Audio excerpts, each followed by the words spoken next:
The starship horizon cut through the dark like a silver needle threading the vast fabric of the universe. Space wasn't silent.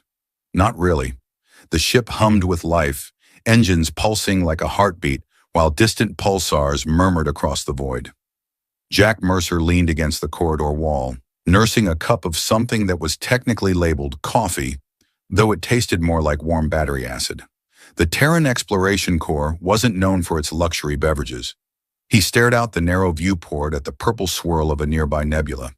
It was beautiful, sure, but he was getting tired of beautiful. Every sector they passed through had another gorgeous, deadly anomaly, or a breathtaking planet full of things that wanted to eat him. It was hard to appreciate the scenery when the scenery kept trying to kill you. "Commander Mercer," came a smooth, lilting voice behind him. Jack turned, suppressing a sigh. Lyra, the Alari ambassador, stood there radiating poise and elegance. She looked almost human. Almost.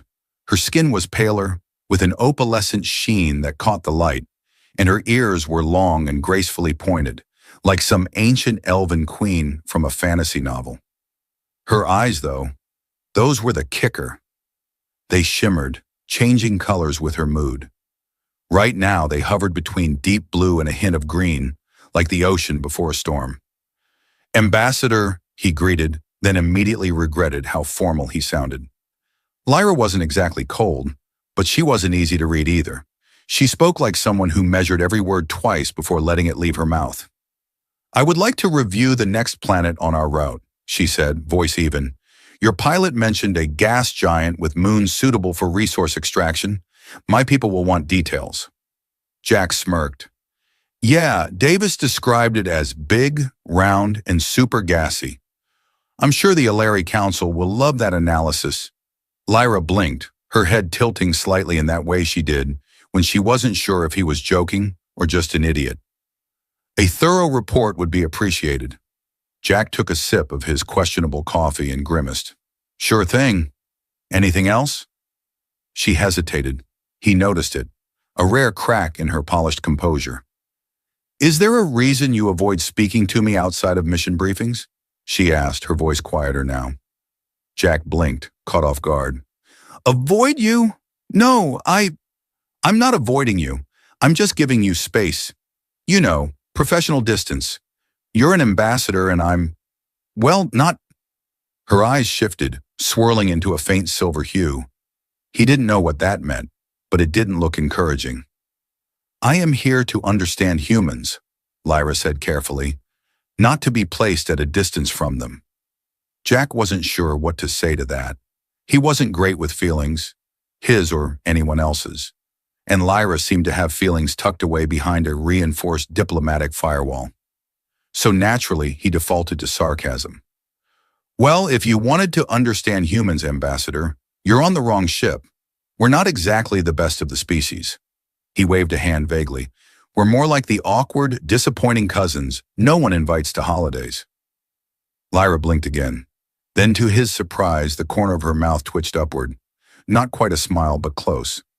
"I find that unlikely," she said softly. Jack chuckled, despite himself. "Yeah, well, give it time." They stood there in an almost comfortable silence for a moment. Jack glanced at her, wondering how someone could look so alien and yet familiar. He didn't know much about the Alari, but Lyra was different from most diplomats he'd met. She wasn't condescending or aloof, just distant in a way that felt more like habit than intention. Before he could think too hard about it, the intercom crackled to life. "Commander Mercer, please report to the bridge." Davis tried to argue with the navigation AI again, and now it's quoting philosophy at him. Jack sighed. "Of course it is."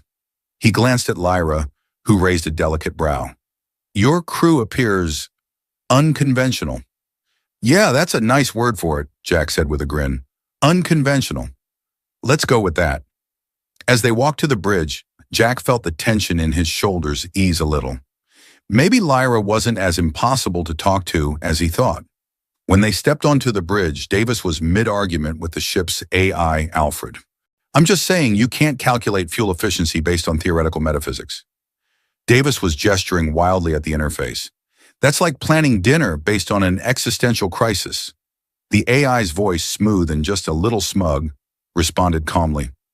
The nature of existence affects all things, including travel velocity. You assume the universe is static. It is not. Therefore, your argument is flawed. Jack pinched the bridge of his nose. Alfred, stop bullying the pilot. I am not bullying. I am enlightening. You're enlightening him into an aneurysm, Jack muttered, then looked at Davis. Just reset the calculations manually. Davis threw up his hands. Oh, sure. I'll just eyeball it like some ancient sea captain. Maybe I'll use the stars while I'm at it. Jack shot him a look. If you start wearing a tricorn hat, I'm transferring you to waste management. Lyra watched the exchange. Her head tilted again. Is this normal? She asked Jack quietly. He sighed. Pretty much. Welcome to humanity. She was quiet for a moment, then, to his surprise, her lips curved into a small, genuine smile. I think I am beginning to understand. Jack stared at her for a beat longer than he should have.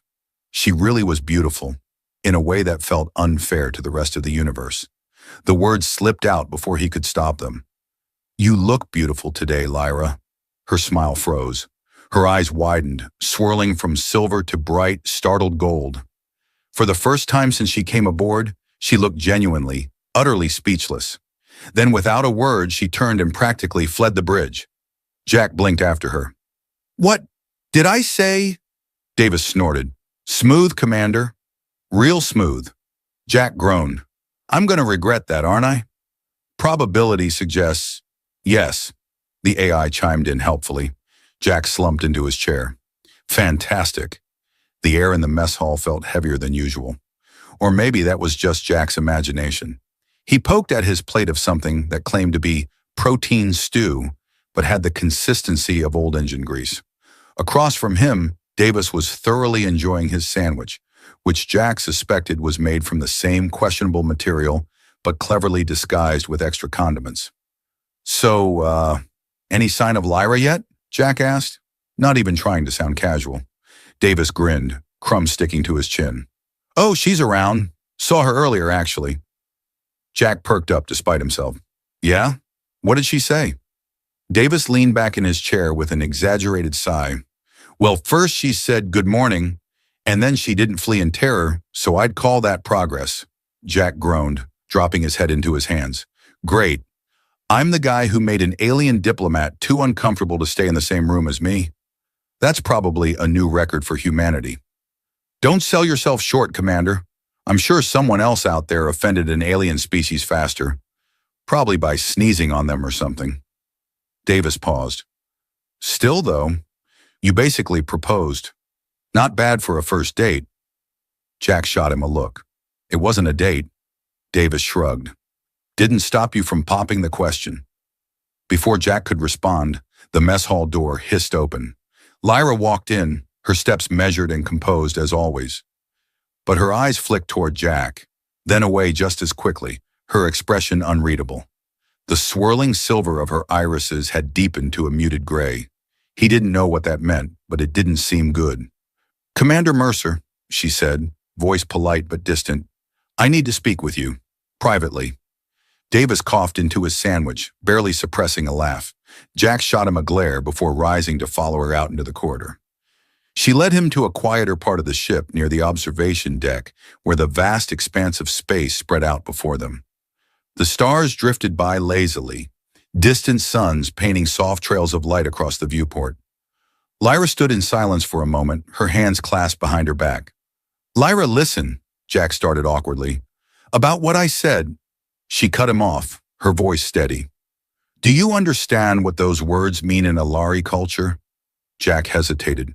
Sort of. I got the lifelong bond part from Ortega after you, well, ran off. He rubbed the back of his neck. I didn't know. I wasn't trying to. I mean, it was just a compliment, a human thing. Lyra turned to him, her eyes narrowing slightly. Among my people, such words are sacred. To call someone beautiful, it is more than admiration. It is a declaration, a promise. It is not said lightly.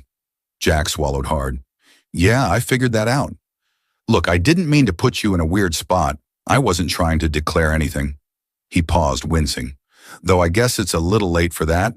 She studied him for a long moment, and Jack felt like a bug under a microscope. Humans are strange, she said at last, her voice quieter now. You speak without considering the weight of your words. You feel first and think later. Jack huffed a laugh. Yeah, that sounds about right. He glanced at her. Is that why you avoided me all day? Thought I was trying to, claim you or something? Lyra's gaze flickered to him, something like amusement tugging at the corner of her mouth. It was more complicated than that. Jack tilted his head. Complicated how? She hesitated, then spoke slowly, as if choosing each word with care. I am an ambassador. I was chosen for my ability to remain impartial, to observe and understand. But you confuse me. Humans confuse me. Jack raised an eyebrow. Well, we are an acquired taste. Lyra actually smiled. A small, fleeting thing, but it was there. Jack felt an odd warmth in his chest, like he'd just stumbled onto a rare and precious artifact. Before he could say anything else, the ship jolted violently, alarms blaring to life. The lights flickered and Jack instinctively grabbed the railing. Bridge, report! He barked into his comm. Davis's voice came through, strained. We've got company, Commander. Unidentified vessel just dropped out of warp. They're hailing us. And, they've got guns. Jack muttered a curse under his breath. On my way. He glanced at Lyra. Looks like the heart-to-heart's gonna have to wait. Her expression hardened, diplomat's mask sliding back into place. Then let's deal with this interruption. They reached the bridge to find Davis frantically rerouting power to shields while Ortega monitored the approaching vessel. On the view screen, a jagged, rust-colored ship loomed, looking more like a scrap heap held together by spite and bad decisions. The comm crackled, and a voice rasped through the speakers. This is Captain Vorgath of the Black Thorn. Surrender your cargo and no one gets hurt. Jack exhaled slowly. Pirates. Great. Because today wasn't complicated enough. Davis glanced back. So, what's the plan, Commander? Diplomacy or explosions? Jack exchanged a look with Lyra. Her gaze was steady, unwavering. Let's start with diplomacy, Jack said, and keep explosions as a backup. Lyra nodded. Agreed. Though, with pirates, the distinction is often thin. Jack chuckled, despite the situation. Welcome to humanity. Lyra actually laughed, a quiet melodic sound that, for a moment, made Jack forget the looming threat entirely. Let's hope we survive long enough for me to finish understanding it, she said dryly. Jack grinned, settling into his command chair. Stick with me, Ambassador. I'll show you all the ways we mess things up. The pirate ship loomed closer. Jack's smile didn't fade. After all, he added with a smirk, we're unconventional. The pirate ship loomed on the view screen like a rusted predator, all jagged edges and bad intentions. It looked less like a vessel and more like someone had fed an asteroid into a blender, then slapped engines on the biggest chunk that survived. Jack leaned back in his chair, one boot propped against the console, projecting a confidence he absolutely did not feel. All right, he said, cracking his knuckles. Let's talk to Captain Scrap Heap. Davis glanced over. You sure you don't want to open with explosions? I feel like they're more our speed. Let's save the fireworks for later, Jack replied. Maybe we get lucky, and they're the friendly sort of space pirates. Ortega snorted from her station. Yeah, maybe they just want to sell us cookies. Jack grinned. Pirate scouts of the Andromeda sector? I hear the thin mints are to die for. The comm crackled again. This is Captain Vorgath. Surrender your cargo. Last chance. Jack tapped the console and leaned forward. This is Commander Jack Mercer of the Starship Horizon. Hi there, Captain Vorgath. I'd love to chat about cargo, but I seem to have misplaced our manifest. Maybe we could skip ahead to the part where you tell us what you actually want. There was a pause, then the voice returned, low and growling. All of it, Jack blinked. All of it? That's not a very specific number. Weapons, fuel, supplies, and the Alari. Lyra stiffened beside him, her voice ice cold. I am not cargo. See, that's where we agree, Jack said smoothly. Ambassador Lyra isn't part of any deal. And I hate to break it to you, but our weapons are more stubborn than our pilot. Davis raised a hand. Hey, compliment, Jack added without missing a beat. There was a longer pause on the other end now, the kind that made Jack's skin itch. He glanced at Lyra. She was watching the screen, her expression unreadable, but her eyes had shifted to a deep, molten gold. He didn't know what that meant, but he was pretty sure it wasn't happy. They're charging weapons, Ortega said quietly. Jack sighed. All right, so much for diplomacy. Davis whooped. Explosion time! The first blast rocked the ship hard enough to throw Jack from his chair. He hit the deck with an undignified grunt. Shields holding, Ortega shouted over the alarms. Barely. Return fire, Jack barked, hauling himself upright. Davis slammed the controls with more enthusiasm than precision. The horizon spat bright lances of energy back at the pirate ship, scoring deep burns across its hull. The pirate vessel twisted to avoid the worst of it, but it moved with the grace of a drunk space whale. Direct hit on their port engines, Davis crowed. They're listing. Let's make sure they stay that way, Jack said. Target their weapons next. Before Davis could fire again, the ship jolted violently. A new alarm howled, different from the others. Jack didn't like the sound of it. It had the kind of urgent, wailing tone that screamed, "You are going to explode very soon." What now? Jack demanded. Ortega's fingers flew over the console. They launched a boarding pod. It latched onto Deck 6. Jack swore under his breath. They're coming in. He turned to Lyra. Stay here. The bridge is secure. Lyra's expression didn't so much as flicker. I am coming with you. Jack opened his mouth to argue, but one look at her face, her eyes now burning like molten amber, told him it would be a waste of air. Fine, he said, but stay behind me. They moved fast, racing down the corridors as the ship groaned and shuddered under more pirate fire. Jack's boots echoed against the metal floor, his pulse hammering in his ears. Davis caught up, breathless but grinning, like this was the best day of his life. You think these guys know who they're messing with? Considering they're still shooting at us, I'm gonna say no, Jack muttered. They reached Deck 6 just as the boarding hatch hissed open. A rush of smoke and steam billowed out, and through it emerged the pirates, hulking figures in mismatched armor, bristling with weapons and bad attitudes. The leader was a mountain of a being, half cybernetics, half scar tissue. His one organic eye glared at them while the other, a glowing red implant, whirred and clicked. His voice came out in a metallic snarl. Give us the Alari! Jack stepped forward, raising his sidearm. See, the thing is, I've grown kind of attached to her. He glanced back at Lyra. No offense. Lyra's voice was cool as a winter moon. None taken. The pirate leader's mechanical eye focused on her. She's worth more than your ship, more than your crew. Step aside, human. Jack tilted his head. Yeah, that's going to be a no from me. The pirate's mechanical arm twitched. Jack saw the shot coming a split second before it fired. He dove to the side, the plasma bolt searing past him so close, he felt the heat brush his cheek. Everything exploded into motion.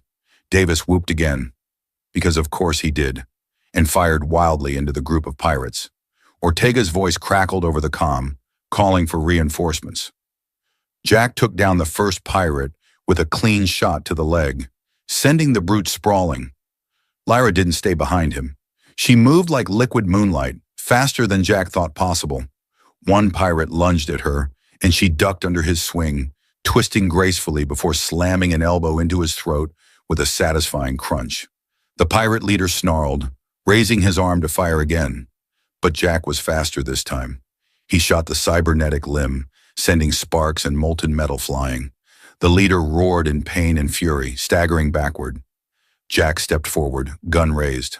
Looks like your negotiation tactic needs work. The pirate stared at him, breathing hard. Then without a word, he slammed a fist into his wrist console. A second later, he and the remaining pirates shimmered and vanished in a flash of light. Teleporters, Davis muttered. Cowards. Jack lowered his gun. His heart was still hammering. He turned to Lyra, who was watching him with those molten eyes. Well, he said, breathless but grinning, welcome to humanity. Lyra exhaled slowly. Then to his surprise, she smiled. A real one this time, small but warm. I think I'm beginning to like it. The lights flickered overhead as the hum of the ship's systems struggled to reassert themselves after the pirates' abrupt departure. The air smelled like burnt circuitry and ozone, the usual perfume of "we almost died." Jack took a shaky breath, trying to decide whether to laugh or collapse. He settled for an exhausted grin. "Well," he said, voice still a little breathless, "I think that went great." Davis, leaning against the wall and inspecting a new scorch mark on his sleeve, snorted. "Yeah, if your definition of great includes almost getting vaporized by space criminals." "Details." Jack waved a hand dismissively. "Nobody got vaporized and the pirates left empty-handed. I call that a win." Lyra tilted her head, her long ears flicking ever so slightly.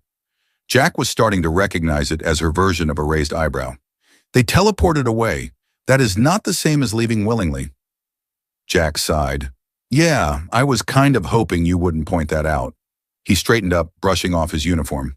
"All right, let's assess the damage. Davis, check the weapons array. Ortega, figure out if we're still on the pirates' Christmas card list. And Lyra?" He glanced at her, not entirely sure what to assign her, considering she just elbowed a guy's throat into early retirement. She beat him to it. "I will assist Ortega. Your ship's systems are inefficiently organized." Ortega raised a brow. "Wow, harsh." Jack chuckled. "Welcome to the horizon, where everything's held together by duct tape, hope, and Davis's questionable repair skills." "Hey," Davis called from down the corridor. "I only use duct tape when the other tape runs out." Lyra looked between them, her head tilting again in that fascinated, puzzled way. Jack was beginning to think she wasn't entirely sure if they were all brilliant or completely insane. Maybe both. They split up, leaving Jack to make his way back to the bridge. The ship groaned underfoot, metal plates shifting as if the horizon herself was grumbling about the fight. He gave the bulkhead a gentle pat on his way past. "Hang in there, girl," he muttered. "We'll get you fixed up." The bridge was quieter now, the chaos ebbing into that strange, hollow stillness that always followed a near disaster. Jack dropped into his chair and let his head fall back with a sigh. He barely had time to appreciate the moment of peace before Davis strolled in, holding what looked suspiciously like a protein bar. "Weapons are mostly intact," he reported, unwrapping the snack with one hand. "Port side's got some carbon scoring, but nothing we can't patch up." He took a bite and chewed thoughtfully. "We are, however, almost out of coffee." Jack sat bolt upright. "What?" Davis nodded grimly. "I know, it's a dark day for humanity." Jack groaned, slumping back in his chair. "Great. We fought off pirates just to die of caffeine withdrawal." The door hissed open again, and Lyra entered, Ortega trailing behind her. Lyra's hair was slightly out of place, a rare sign of anything less than perfect composure.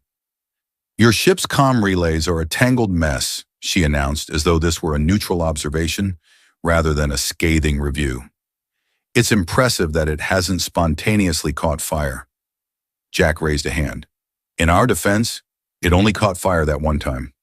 Ortega shook her head, smirking. "I managed to boost our sensor range, but Lyra's right.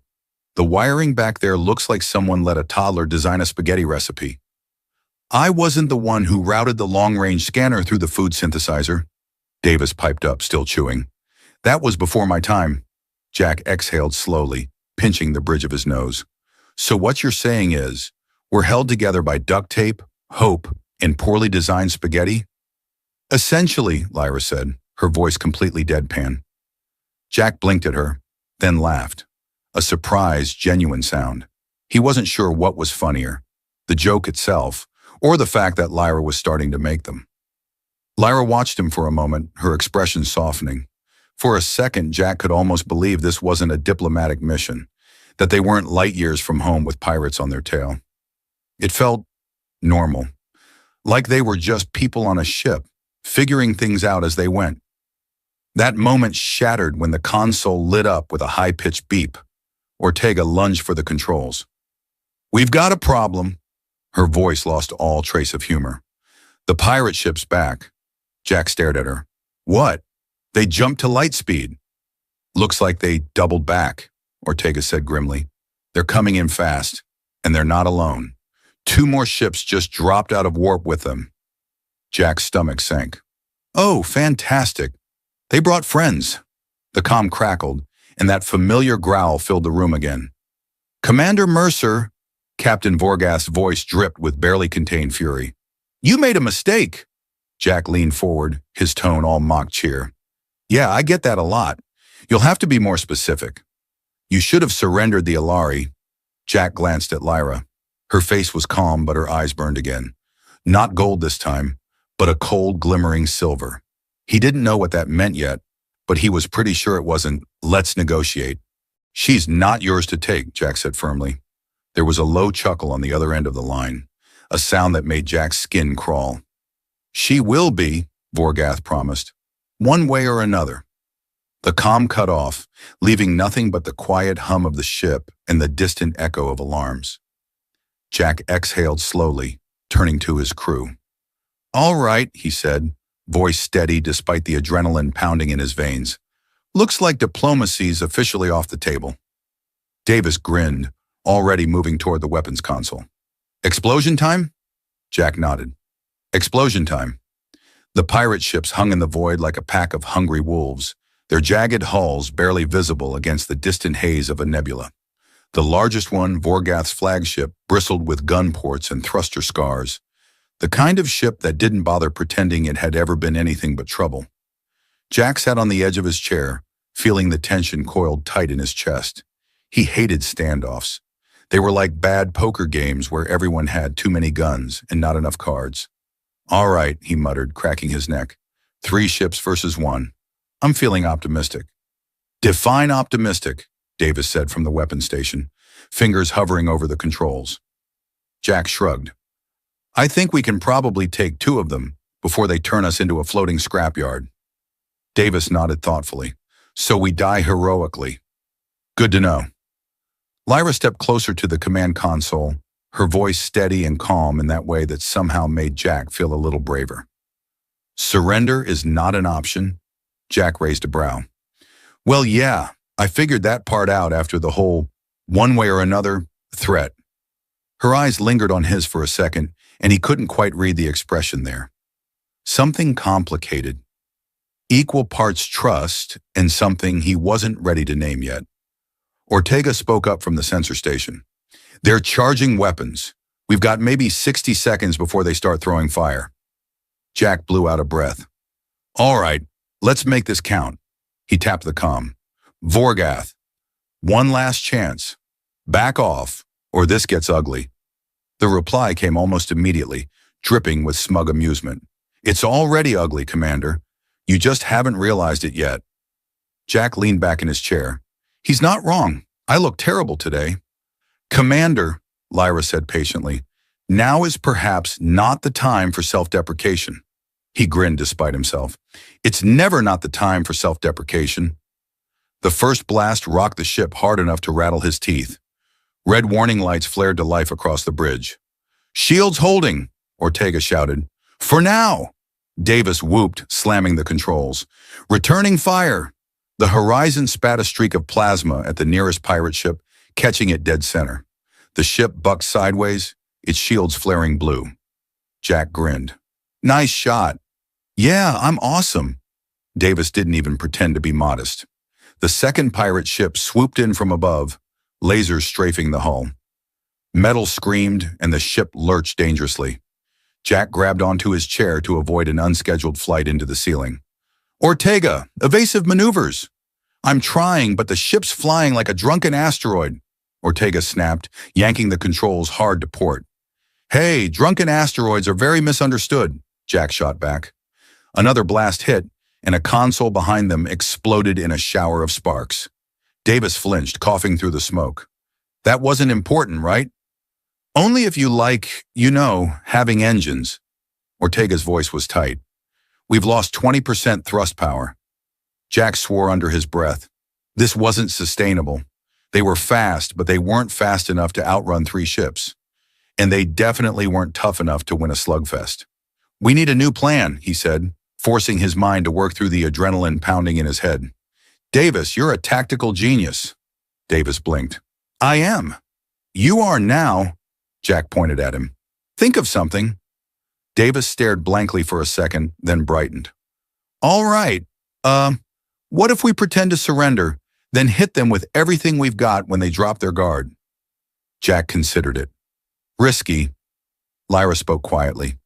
They would not lower their guard. Vorgoth is too cautious for that. Right, Jack said. Plus, I hate pretending to surrender. Makes me feel all gross inside. Another blast rocked the ship. Ortega let out a frustrated growl. We're running out of ship to argue on. Jack was about to snap back when Lyra stepped forward, her voice low and measured. I have an idea. Jack blinked at her. I'm all ears. He hesitated, then glanced at her long, tapered ones. Okay, maybe not all ears, but you get what I mean. Her lips twitched in the faintest smile. If we can lure them into the nebula, their sensors will be disrupted. They will lose visibility, and their targeting systems will falter. Davis frowned. Yeah, but so will ours. Lyra's eyes gleamed silver again. Jack still didn't know what that meant, but it made his skin tingle. I do not need sensors. For a second, the bridge went quiet. Jack stared at her. You're serious. I am a Larry, she said simply. Our kind navigated the stars long before machines did. The nebula will blind them. It will not blind me. Jack studied her for a moment longer, then nodded slowly. All right. Ortega, plot a course, straight into the nebula. Ortega hesitated. We might not come back out. Jack smiled grimly. Then let's make sure they don't either. The horizon banked hard, engines sputtering, but still pushing them forward. The swirling purple mist of the nebula loomed ahead, vast and ominous. Jack could almost hear the pirates laughing behind them, thinking they were running scared. They had no idea. As the ship plunged into the haze, the stars vanished, leaving only a swirling, ethereal twilight. The pirate ships followed, their silhouettes barely visible in the mist. Lyra? Jack glanced at her. You sure you can do this? She didn't look at him. Her eyes were closed, her face serene.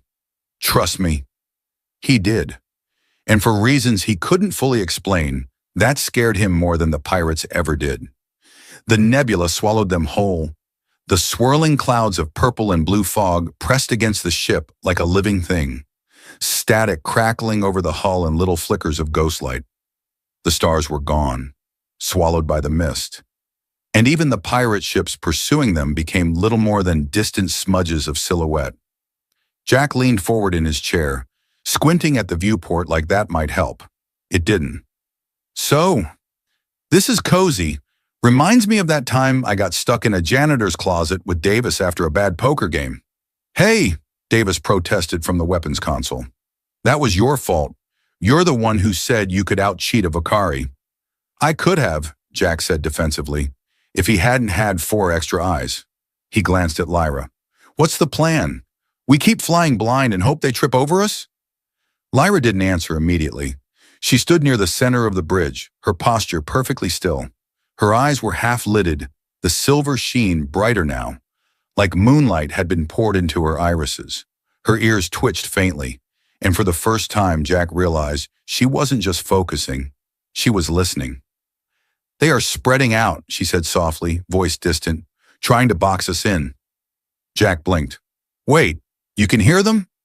I can feel their engines, Lyra murmured. The vibrations, their heat signatures. They burn hot and clumsy. Great, Davis said.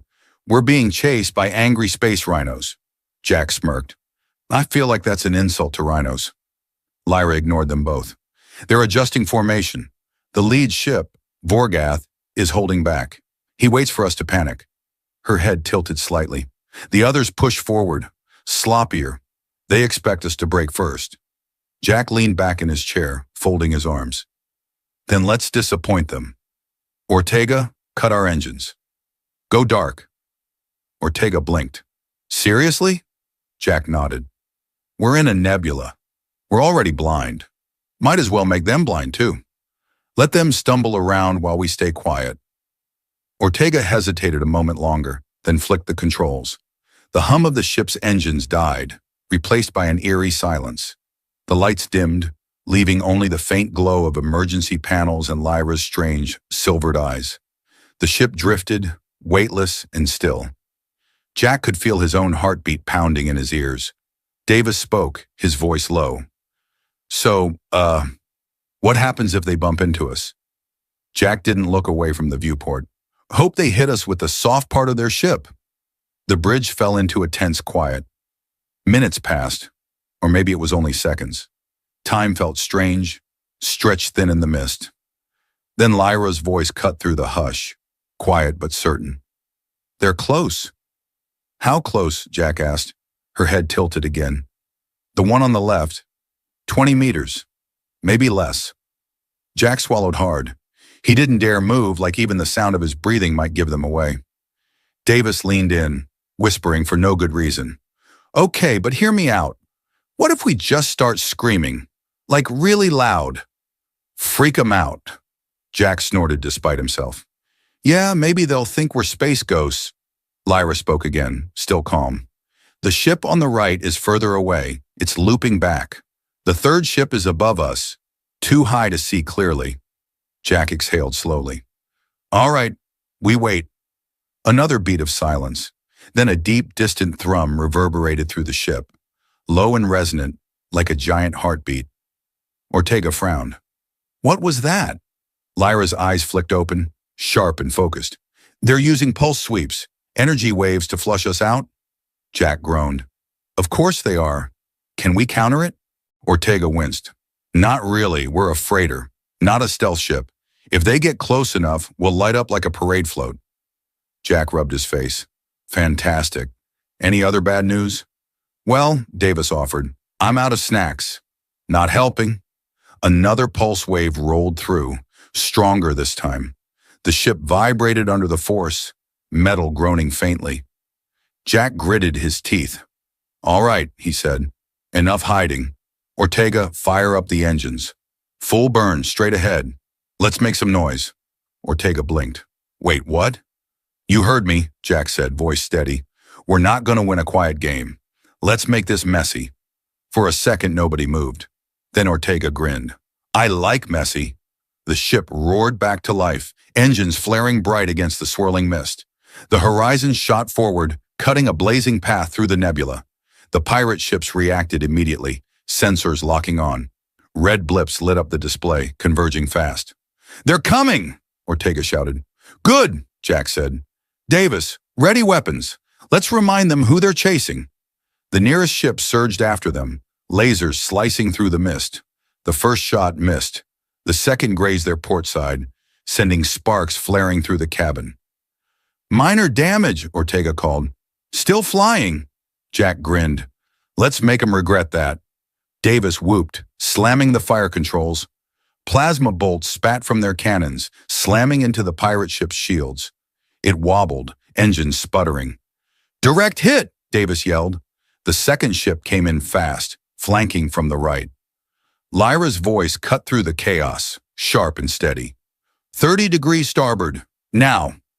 Jack didn't even hesitate. Ortega, do it! The ship banked hard, just in time to avoid a blast that would have sheared off their engines. The pirate ship overshot, its lasers flaring wide into the mist. Jack laughed breathlessly. Nice call, Lyra. She didn't answer immediately. Her eyes were distant again, that strange silver glow flickering brighter. When she spoke, her voice was lower, almost a whisper. Vorgath's moving. Jack's grin faded. He leaned forward. Where? Her eyes snapped open, focused and fierce. He's coming straight for us.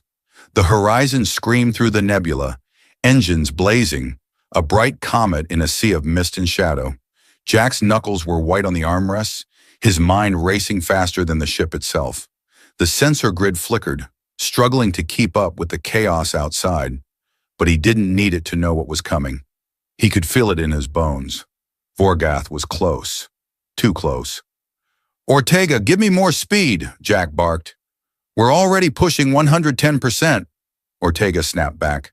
The ship's held together by hope and duct tape right now. Jack grinned, despite the adrenaline pounding through him. Then let's hope the duct tape holds a little longer. Davis laughed from the weapons console, though it was more nerves than humor. If we survive this, I'm buying the duct tape a drink. Lyra stood steady in the middle of the bridge, her silver eyes glowing like twin moons. She wasn't watching the controls or the viewport. She didn't need to. She was listening, sensing, guiding. Her ears twitched faintly, tracking vibrations Jack couldn't even perceive. "He's closing fast," she said softly. "He's coming from below." Jack blinked. Below? How the hell does a battleship sneak up from below? Lyra didn't answer. Her gaze flicked to him, and for the first time he saw something in her expression that wasn't calm or focused. It was worry. "He's not sneaking," she said quietly. "He's diving. Straight up at us." Jack swore under his breath. "Ortega, vertical climb now." The ship groaned in protest as Ortega yanked the controls, pitching them upward into a near-vertical ascent. The engines screamed, metal plating rattling so hard Jack was half sure the whole thing was about to fall apart. A shadow erupted from the mist beneath them, a jagged silhouette that looked more like a serrated blade than a ship. Vorgath's flagship, colossal and monstrous, shot past beneath them, missing by meters. It vanished back into the fog as fast as it appeared. Davis let out a shaky breath. "Okay, that was too close. Can we all agree we hate space pirates? Like, universally?" Jack laughed, breathless. "I'm voting yes." Lyra didn't laugh. Her voice came low and urgent. "He's looping back." Jack's grin faded. He stared at the viewport, heart pounding. "All right, time to stop running." Davis blinked. "Wait, what?" "You heard me." Jack stood, his voice steady. "We're not outrunning him. We're not out shooting him. But maybe we outsmart him." Ortega twisted in his chair. "Jack, that's a battleship. We're a freighter with a personality problem." Jack's grin returned, sharp and lopsided. "Yeah, but we've got something he doesn't." He glanced at Lyra. "We've got her." Lyra tilted her head. "Me? You said you can feel their engines, their movements. You're the only one who can see through this soup. We can't win a fight, but we can make him miss." Her silver eyes widened slightly. "You want me to guide you? Blind fire?" "Exactly." Jack's voice dropped lower, quieter. "I trust you." Something flickered across her face. Surprise, maybe even something softer beneath it. She nodded once, her voice steady again. "I will guide you." Jack dropped back into his chair. "All right, team, let's make this bastard dizzy." The ship spun into motion, Lyra's voice cutting through the noise, precise and calm. "Left, up 10 degrees. Now bank hard. Now." Ortega obeyed without hesitation, yanking the controls. The horizon twisted like a snake, spiraling through the mist as Vorgath's flagship roared after them. Plasma blasts streaked through the fog, missing by meters. "He's trying to lock weapons," Lyra said sharply. "Sharp dive now." The ship nosedived, engines screaming. Another blast cut overhead, so close Jack felt the heat ripple through the hull. Davis whooped. "I think I just saw my life flash before my eyes." And honestly, it was kind of disappointing. "Focus, Davis!" Jack barked, though he couldn't stop the grin tugging at his lips. Lyra's voice came again, faster. "Right. Upper. Now roll." The ship corkscrewed sideways, narrowly avoiding another barrage. Vorgath's ship thundered past again, overshooting. "He's frustrated," Lyra murmured. "He's chasing too hard. He's losing control." Jack's eyes narrowed. "Let's make him lose more." He leaned forward. "Ortega, cut the engines. Now." Ortega blinked. "That's insane." Jack grinned wider. "Exactly. Do it." With a muttered curse, Ortega killed the engines. The ship jerked, momentum carrying them forward as the engines went dead silent. They drifted, silent and dark, lost in the mist. Vorgath's ship roared past one final time, blind and furious. He didn't see them. Jack waited a beat longer, then tapped the comm. "Hey, Vorgath!" His grin widened. "You missed."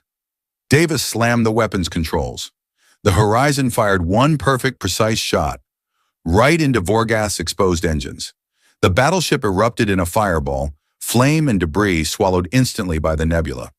The shock wave rocked the horizon, but Ortega was already on the engines, reigniting them and pulling them clear. The mist thinned. The stars reappeared. They were free. The bridge fell into stunned silence for a moment. Then Davis laughed, loud and breathless. Holy crap, we actually did it. Jack exhaled slowly, leaning back in his chair. Yeah, we did. Lyra turned to him, her voice quiet. You trusted me. Jack met her eyes. Yeah, I did. He hesitated, then smiled, softer this time. You look beautiful today, by the way. Lyra blinked, her ears twitching faintly. Her silver eyes widened, and for the first time, really, truly, she laughed. It was soft and melodic, and Jack decided it was his new favorite sound in the universe. You idiot, she said, smiling. Jack grinned back. Yeah, but I'm your idiot. The horizon sailed on, into the endless stars, a little battered, a little broken, but alive, and maybe, just maybe, stronger than ever.